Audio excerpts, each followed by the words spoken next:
excited you guys chose to spend the time with us, and we're very excited to hear what you guys are working on. Hopefully we can continue this throughout the semester. So let's do the first start. Nicholas, take it away. Hi, my name is Nicholas DePasquale, 16-year-old high school student. Drove 4 hours to be here. During this time, I worked on the application of the free energy principle on cold fusion with Bose-Einstein condensates at temperatures approaching absolute zero. In recent decades, most of the time, cold fusion has been dubbed as an impossible theory. We can't do anything with it. However, while researching, I found that there could be a possible way to create cold fusion in a highly pressurized environment with Bose-Einstein condensates. And taking note of the free energy principle and in closed systems and sustainability of the entire reactions, it could be repeated even over and over again in the same system with some improbability worked into it. When we actually create Bose-Einstein condensates, we have a system where we use laser and Raman sideband cooling, which is also using a different kind of laser to actually cool the system down, and we have achieved better results with having more Bose-Einstein condensates out of the reaction than we would initially. And with this, we can also have a highly pressurized environment with a lack of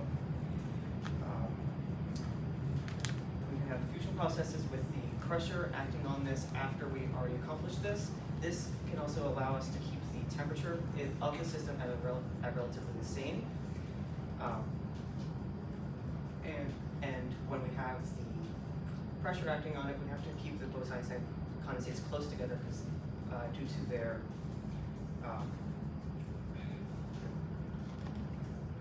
due to their specific way of wanting to act with one another, their attractor per se, they're going to want to constantly separate from each other. So we have to have a high pressure acting on them all the time to keep them together, one, and two, we have to have a high enough pressure to even fuse them together.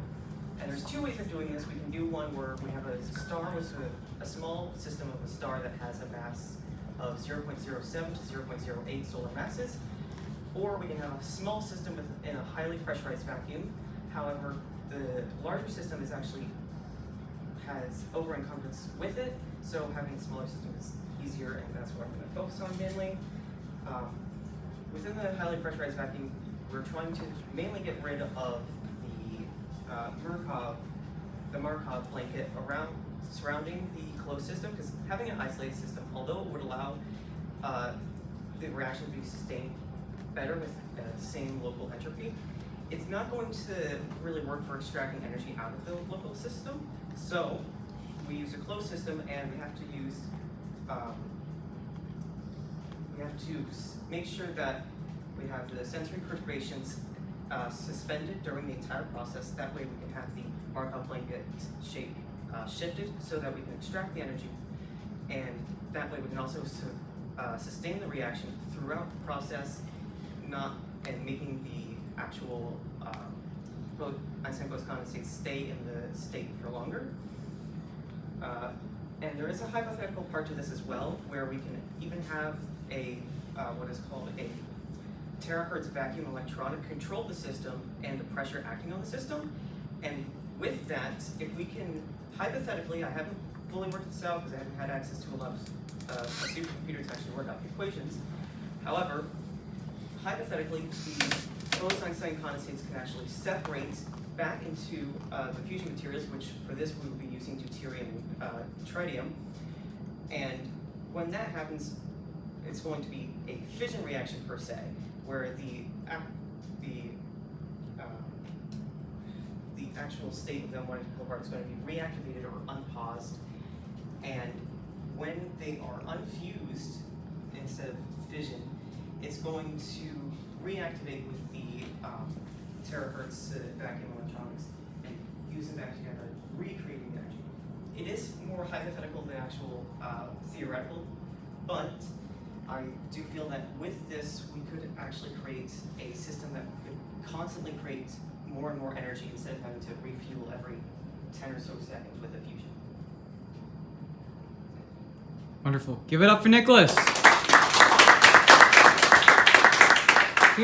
He drove all the way 4 hours from Ocala just for this. Very kind of him. Questions from the audience? Yes. All right, you missed something at the beginning. What's a Bose-Einstein condensate? It is a fifth state of matter per se, where instead of being plasma at very high temperatures, a Bose-Einstein condensate only occurs at the very lowest of temperatures. And when they're formed, you have to use a system of laser cooling and Raman sideband cooling to actually form them. And through that process, we do lose some of the atoms. However, there's two systems we can use, which is the evaporation or the Raman. The Raman is better because we have more atoms after we're done with it, and with the reusability of the reaction, we could keep a fairly constant rate of those same atoms. Yes? So as an engineer, I have a how question. This seems to be a fairly sophisticated model that you have.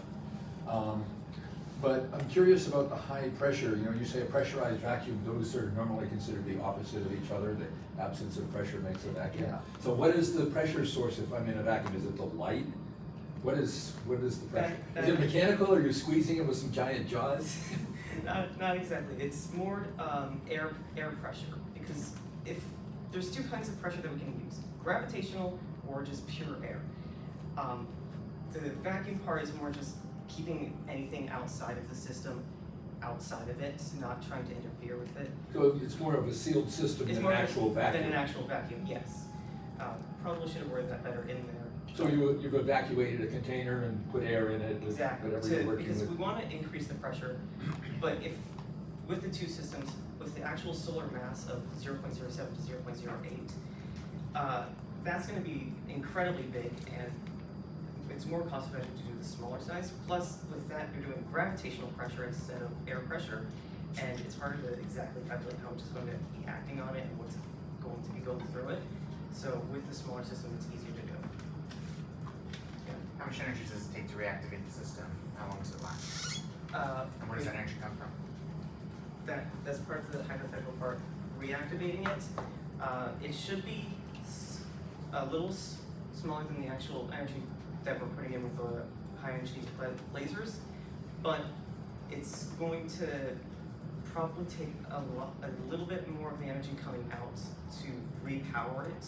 So it's going to be a less of an output and it's going to be taking in more, but when we're getting a constant output of that, it's going to be self-supporting almost, but that's hypothetical. Putting it in initially is going to take about, I think, 7 point, I forget the number that you put in, but taking out it's going to be about 14.3 mega electron volts with the deuterium and tritium. Yes.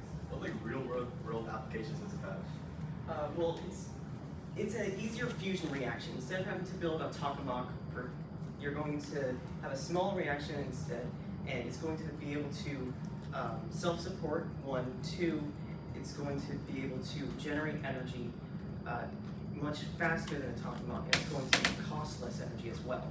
So it's going to decrease cost of energy and allow energy to be more abundant.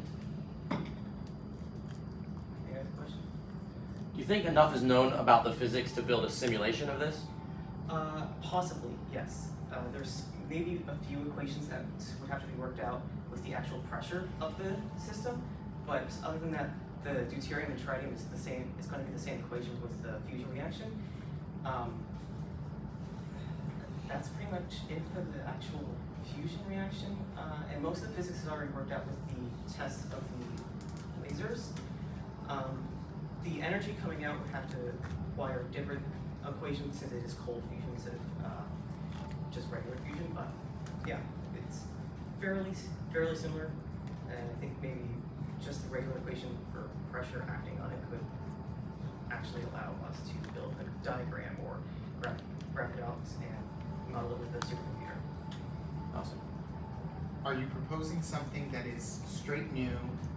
What is existing differentiated from what is new? Can you elaborate on that a little bit? For Sorry.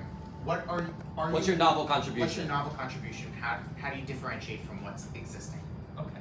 So with the actual contribution with this, it's instead of doing regular fusion, which is going to require millions of degrees, and an insane amount of energy is just put in a large system, it's going to be small, containable, practical in size, and it's going to be able to generate energy easier. What's your contribution? My contribution would just be the Over existing literature. over existing literature. Well, through research, there's been no papers on Bose-Einstein condensates and cold fusion at all. Normal Bose-Einstein condensates, we're only going to be testing with superconductivity and electromagnetism, but with the fusion reactions, purely from Alright. Anyone? Last questions? Last call? Got one right here. Is there any possibility you might be able to achieve? Oh. Go ahead, yeah, go ahead. Michael, and then Go ahead, Michael. So there's been some like evidence that in microtubules you're able to get quantum effects at like room temperature. Is it possible there might be some mechanism or some kind of weird molecular structure which could allow for the cold fusion to be a similar method closer to room temperature? well, we have actually already tested this. I think if I go up a little bit here. During when cold fusion was first proposed, there were a group of physicists that actually did try to do it at room temperature, but the energy output that they got was nowhere near what they said, and it was even more energy to put in what came out. There could be some possibility of doing it at room temperature still, because we haven't tested all room temperatures or even a couple degrees below Celsius. But really, what's going to actually allow this to happen is the extremely cold temperatures of the near absolute zero of zero. And then, Yeah, is it known what would happen like with waste? can you repeat that? I didn't quite. What would be the impact with waste it produces? Would it be minimal? Would it be more? Would it be the Very same? minimal. Nuclear reactions have near zero waste. There's, if you look at regular fission reactions, there's no actual, there's going to be products built up in the actual system that we do have to clean out, but the actual waste that it produces through the reaction that we have to put in the dumpster, say, is zero. Is there a theoretical reason why it's net negative at room temperature? Why it takes more energy to this? Well, that's more just for the cooling of the lasers. The energy we're putting out with the lasers is more for that. The actual energy putting in for the fusion is just going to be straight from pressure. Any other questions? Last questions? Going once? Yeah, I got a question. So I'm curious, you're 16 years old from Ocala, you drove a long time to get here. This is fairly sophisticated work. This isn't something you just came up with this weekend, I imagine. Actually, a week ago. Really? Because I'm interested to hear what your background is that would lead to this. Well, do you want the long story or the short story? Short. Probably shortest yet. Okay. Basically, I had no idea what I wanted to do. I then took this class last year and found out I loved it. I was fairly good at it, almost perfect 100 on my test. And I really wanted to study more into it, not just being the basics. Got into quantum mechanics, general relativity, astrophysics. And then recently I was researching something on Bose-Einstein condensates, and then I get hit me with cold fusion possible, and started studying that. Came here, wasn't planning on doing much, and then Addie said, try and do something, you have a theory on it, so I did. Very good, thank you. All right, let's thank our speaker. Fantastic. Great job.